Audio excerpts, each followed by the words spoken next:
Wait, that's happened? What happened when a dancing plague hit Europe? In the summer of 1518, the good citizens of Strasbourg, a bustling city along the Rhine, discovered that their neighbors had suddenly gone mad, not with rage, but with rhythm. One July morning, a woman named Frau Trophea walked into the street and began to dance. No festival music was playing, no celebration was underway, and no one had asked her to entertain. She simply started moving her feet to a beat only she could hear. At first, people thought she was just having fun, or maybe had a little too much Rhine wine at breakfast, but she didn't stop. Hours passed. Day turned into night. And still, she was dancing. By the second day, a crowd had gathered. They must have thought, well, this is odd, but maybe she'll tire out. She didn't. She danced until her shoes were shredded and her body was slick with sweat. Then, like some kind of medieval flash mob, others began joining her. Within a week, dozens of townspeople had taken to the streets, stomping, twirling, and jerking their limbs uncontrollably. Strasbourg had become an open-air nightclub, without a DJ, without consent, and without an end in sight. Now you might be thinking, this sounds fun, a spontaneous citywide dance party. Not quite. The dancers didn't want to be there. They weren't smiling, laughing, or showing off cool moves. They were in agony.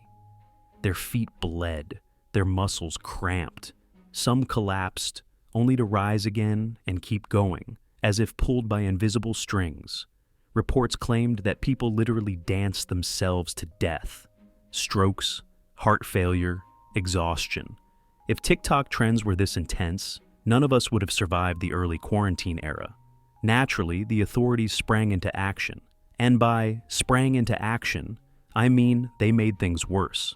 The local physicians declared that this was not witchcraft nor demonic possession, but a natural illness. Their diagnosis? An excess of hot blood. And their cure? More dancing. That's right. They believed that if people just danced it out, like a 16th century version of Footloose, the sickness would pass. So, the city actually built a stage. They hired musicians, they brought in drummers and pipers to help the afflicted purge their bodies of the dance. Imagine collapsing from exhaustion in the middle of the street, only to have the mayor roll up and say, "No worries, we booked a band, keep moving." As you might guess, this only added fuel to the fire. Soon, the number of dancers climbed into the hundreds. Modern historians still puzzle over what exactly happened in Strasbourg that summer.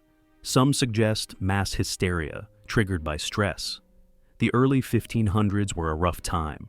Famine, disease, poverty, and religious anxiety weighed heavily on the people. Life felt unstable, and the plague may have been a psychological release. A community-wide nervous breakdown performed in dance form. Others point to ergot poisoning, caused by eating rye infected with a hallucinogenic fungus, the same one that later inspired the drug LSD. If that theory is right, then Strasbourg wasn't partying so much as tripping. A very, very bad trip. But even these theories don't fully explain the endurance, the sheer physical toll, or the way the plague seemed to spread socially. Why did onlookers join in? Was it contagious hysteria, peer pressure, or maybe Strasbourg was simply the first and only city in history to accidentally invent Zumba? The plague raged through the month of July and into August. Finally, the authorities changed their approach. Instead of encouraging the dancing, they banned music, closed the dance halls, and dragged the afflicted to a shrine dedicated to Saint Vitus, the patron saint of dancers.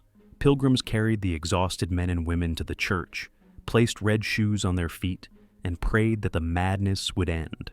Slowly, the frenzy subsided, and the people of Strasbourg returned to normal life.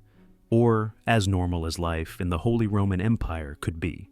The story of the dancing plague of 1518 has lived on because it feels so surreal. A city of ordinary people, suddenly compelled to dance until they collapsed, until they died. It sounds like a fable, but it's backed by multiple eyewitness accounts and official records. It reminds us that history isn't just wars, treaties, and kings.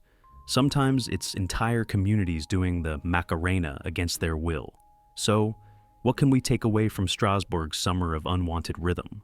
Maybe that human beings are more fragile, more influenced by stress, hunger, and belief than we like to admit. Maybe that hysteria can spread faster than reason. Or maybe, just maybe, the true lesson is, if you ever see your neighbors start dancing nonstop for days, don't hire a band. Because when the dancing plague hit Europe in 1518, Strasbourg didn't get a party.